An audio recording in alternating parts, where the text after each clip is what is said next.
Jeder ist doch mal traurig. Ja, jeder ist doch mal traurig.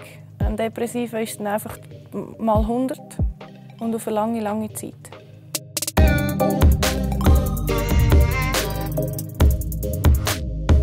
Es ist nicht so, dass Depressive permanent brüllen. Absolut nicht. Wir können durchaus lachen, Freude haben und aktiv an einem normalen Leben teilnehmen. Das Problem ist, wenn man dann mal anfängt, mit diesen Gefühlen ein bisschen laufen lässt, dann geht es recht lang, bis es wieder aufhört. Also ich habe auch schon 3 Tage durchgebrüllt. Viele depressive Menschen haben auch körperliche Symptome. Das liegt zum einen daran, dass das Hirn den Schmerz, der sich innen drin bildet, möchte anders rauslassen.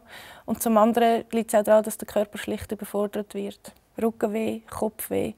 Egal wo das der weh macht, du gehst zum Arzt, der findet nichts, der Schmerz wird noch schlimmer und man fühlt sich gerade noch viel schlimmer als vorher. Jetzt reiss dich doch mal zusammen.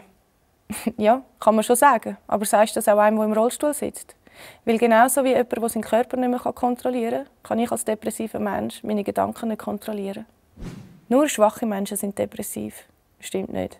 Es kann absolut jeden treffen, völlig unabhängig von Alter, Geschlecht, sozialem Status. Der Banker, der Student oder ein berühmter Schauspieler. Weltweit sind es 350 Millionen Menschen, die darunter leiden.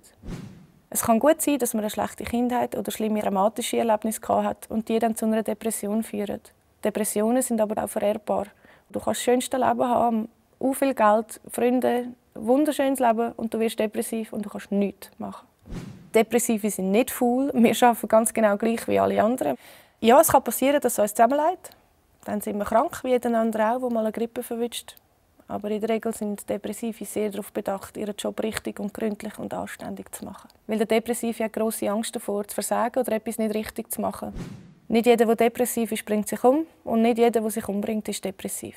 Wir haben wahrscheinlich die viel größere Willensstärke als ein Normaler, weil wir uns nebst dem normalen Leben noch mit dem Scheiß abgeben, wo in uns innen ist.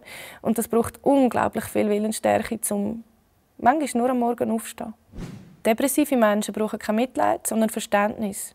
Nur ist es einfach grausam schwierig, die Krankheit zu erklären.